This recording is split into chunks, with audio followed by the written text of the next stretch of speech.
सौम्य, नर्म, सबके मन को समझने वाले मर्द सबको अच्छे लगते हैं।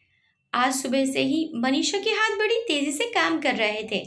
वैसे भी उसके काम करने की गति तेज थी, लेकिन आज हाथ अतिरिक्त ऊर्जा से भरे हुए थे। वह सुबह उठ भी अन्य दिनों की अपेक्षा जल्दी गई थी। थोड़ी ही देर में मृदुल की फ्लाइट आने वाली थी।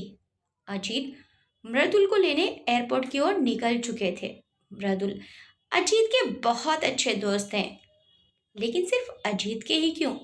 जब से विवाह हुआ है 15 वर्ष हो गए। मृदुल मनीषा के भी तो कितने करीब आ चुके हैं। क्षण भर को मृदुल की पसंदीदा खट्टी मीठी तुअर दाल में कोकम डालते मनीषा के हाथ ठिठक गए। मृदुल का नाम सोचते ही चेहरे पर एक मीठी सी मुस्कान आ गई। मृदुल अपने नाम के अनुरूप सौम्य, नर्म, शांत, सबके मन को समझने वाला, सबके मन को पहचान कर उसी अनुरूप साथ चलने वाला। क्या है मनीषा का? बड़े भाई, जेठ, दोस्त या दुनिया चाहे जो नाम दे, पर मनीषा के लिए तो मृदुल उसके शुद्ध सखा हैं। खुले शुभ्र बादलों की अटखेलियों से भरे ताजे नीले स्वच्छ आकाश जैसा निर्मल और स्वच्छंद रिश्ता। हरी भरी घास के बीच में उगे चमकीले सूरजमुखी जैसा ताजगी और दिव्यता भरा रिश्ता। मृदुल का स्वभाव व्यवहार भी तो इतना परिपक्व, संतुलित और खुला हुआ है कि किसी भी प्रकार के संकोच या संशय का कोई स्थान ही नहीं है। दोनों बच्चे श्रेयांश और यशांश भी अपने मृदुल चाचा के साथ इतने खुले मिले हैं कि उनके आने की खबर सुनते ही चहकने लगते हैं। आज तो दोनों को मनीषा ने बताया ही नहीं था कि मृदुल चाचा आने वाले हैं, नहीं तो वह स्कूल ही नहीं गए होते। मनीषा का काम लगभग पूरा हो चुका था। मृदुल की शाम को 6 बजे किसी क्लाइंट से मीटिंग थी। दिन भर वो घर पर ही रहेंगे। अजीत के ऑफिस जाने के बाद और बच्चों के स्कूल से वापस आने के पहले बहुत वक्त रहेगा दोनों के पास गप्पे मारने के लिए। दोनों के बीच विषयों की सूची भी तो बहुत लंबी है। बचपन, स्कूल, कॉलेज, जूलॉजी, केमिस्ट्री के साथ फूल, पत्ते, घर, परिवार, समाज, किताबें, लेखक, फिल्में, न जाने कितने अनगिनत टॉपिक हैं। बस एक बार बातें शुरू होने की देर है, और इस बार तो पूरे 4 दिनों के लिए आ रहे हैं। मृदुल 9 बजे गए थे, फ्लाइट 8 बजे आ गई होगी। 8:30 पौने 9 बजे भी एयरपोर्ट से वापस निकले होंगे, तो 9:30 बजे तक घर पहुंच जाएंगे। मनीषा किचन साफ करके नहाने चली गई। 9:30 बजे चाय चढ़ा दी धीमी आंच पर। मनीषा की तरह ही मृदुल भी चाय के खासे शौकीन थे। ठीक समय पर अजीत और मृदुल घर पहुंच गए। मनीषा ने बाहर जाकर उनका स्वागत किया। नाम के अनुरूप ही मृदु सी मुस्कान लिए मृदुल ने घर में प्रवेश किया। मनीषा चाय ले आई। चाय पीने के बाद अजीत नहाने चले गए और फिर टिफिन लेकर ऑफिस निकल गए। मृदुल का भी नहाना हो गया था। मनीषा 2 कप चाय बना लाई। ड्राइंग रूम में बैठकर दोनों बातें करने लगे। एक एक बात निकलती गई और कब 2 बज गए पता ही नहीं चला। श्रेयांश और यशांश स्कूल से लौट आए। मृदुल को देखकर चहकने लगे। दूसरे दिन मृदुल की मीटिंग दिन में ही थी, तो वह अजीत के साथ ही ऑफिस के लिए निकल गए। मनीषा को थोड़ी मायूसी हुई कि आज मृदुल से बातचीत नहीं हो पाएगी। घर के काम निपटाकर मनीषा थोड़ा आराम करने की नियत से पलंग पर लेटी ही थी कि दोनों बच्चे स्कूल से वापस आ गए। आते ही दोनों ने हल्ला मचा दिया। दोनों को ही साइंस के 2 प्रोजेक्ट दूसरे दिन स्कूल में जमा करवाने थे। दोनों बच्चे रुआंसे हो रहे थे और उनसे अधिक मनीषा को रोना आ रहा था। ये स्कूल वाले भी अजीब होते हैं। एक तो इतने मुश्किल प्रोजेक्ट दे देते हैं कि बच्चों से बनते ही नहीं हैं। उनकी माँ को ही बनाने पड़ते हैं। इस पर 2-4 दिन का समय भी नहीं देते। अब माएँ घर का काम करें या बच्चों के प्रोजेक्ट बनाती रहें। मनीषा बच्चों को खाना खिलाकर तुरंत काम में जुट गई। ये तो अच्छा हुआ कि जरूरी सामान घर में उपलब्ध था, नहीं तो पहले तो स्टेशनरी की दुकान पर भागना पड़ता। कभी श्रेयांश की मदद करवाती, कभी यशांश की। स्टडी टेबल दोनों बच्चों के चार्ट बनवाने में छोटा पड़ रहा था, तो मनीषा ने सारा सामान डाइनिंग टेबल पर इकट्ठा रख लिया। काम करते कब अजीत के ऑफिस से वापस आने का समय हो गया पता ही नहीं चला।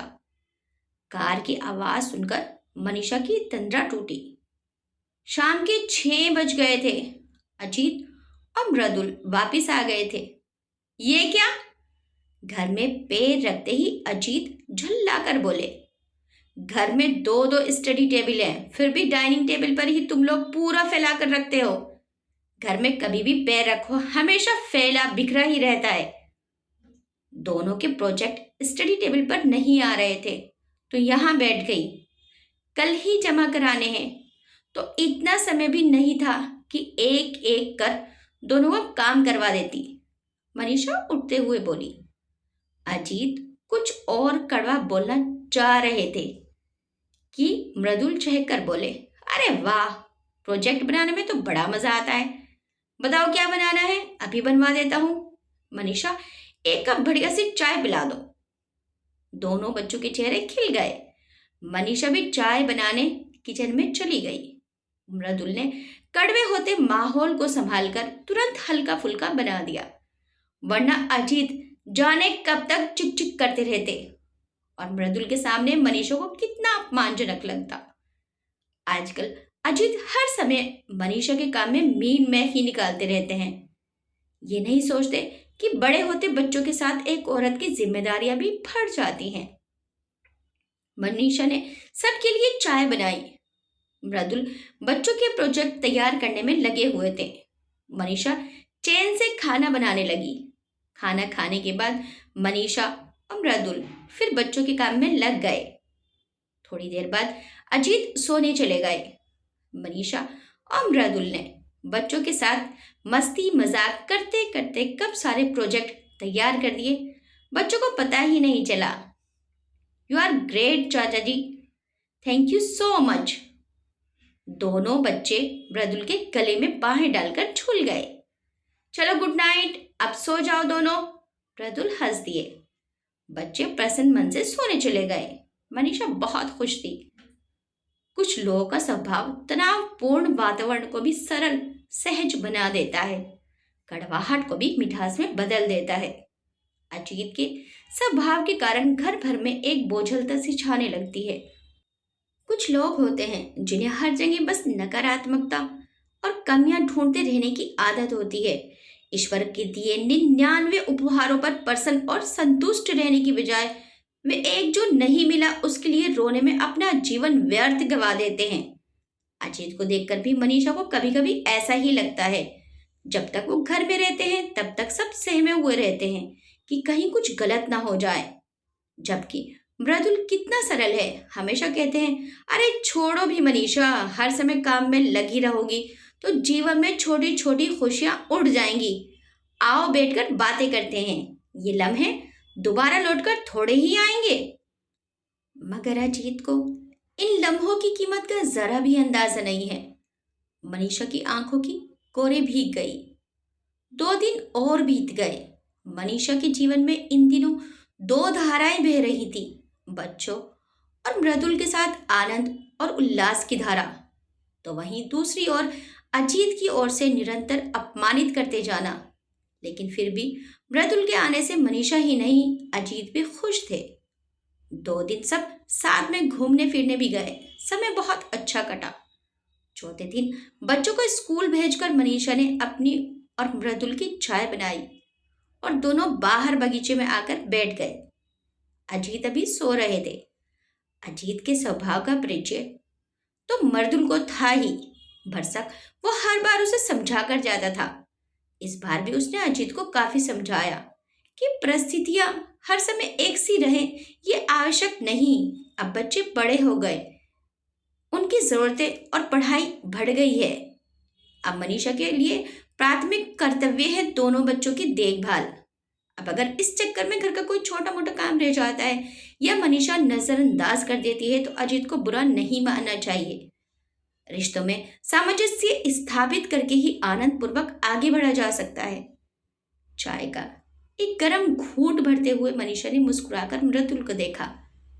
कोई भी कभी परफेक्ट नहीं होता। ना अजीत परफेक्ट है और ना ही मैं। पर हर किसी को एक बैकअप दोस्त की जरूरत होती है जीवन में। बैकअप दोस्त? मृदुल ने आश्चर्य से पूछा। हाँ, रिश्तों में, जीवन में कितना भी तनाव या मन मुटाव क्यों ना हो, कोई एक दोस्त ऐसा होता है जिससे बातें करके हमारा मन हल्का हो जाता है, सारा तनाव दूर हो जाता है और हम फिर जीवन और रिश्तों को सहज रूप से निभाने की ऊर्जा प्राप्त कर लेते हैं। मैं आपके साथ सारे विषयों पर बात करके अपने मन का सारा गुबार निकाल देती हूँ और बहुत अच्छा व तनाव मुक्त महसूस करती हूँ। और मैं अजीत को भी माफ कर देती हूँ। मन तनाव मुक्त हो, खुश हो तो व्यक्ति प्रतिकूल परिस्थितियों और लोगों से भी सहजता से बिना मन और जीवन में कोई बैर लाए निर्वाह कर पाता है। चाहे अजीत मेरे पति हैं, पर आप मेरे बैकअप फ्रेंड हो, मेरी खोई हुई खुशियों को लौटा देने वाले बैकअप फ्रेंड। मनीषा के मुख पर बहुत प्यारी सी हंसी थी, सूरज की पहली किरण जैसी। मृदुल मुग्ध दृष्टि से उस सहज हंसी को देखता रहा और मनीषा बड़े प्यार और आदर से अपने बैकअप फ्रेंड को देख रही थी। आपकी इस कहानी के बारे में क्या विचार है, हमें कमेंट करके जरूर बताइएगा। वीडियो अच्छी लगी तो वीडियो को लाइक, शेयर, सब्सक्राइब करना मत भूलिएगा। मिलते हैं नेक्स्ट टाइम एक अच्छी सी कहानी के साथ। Till then bye bye.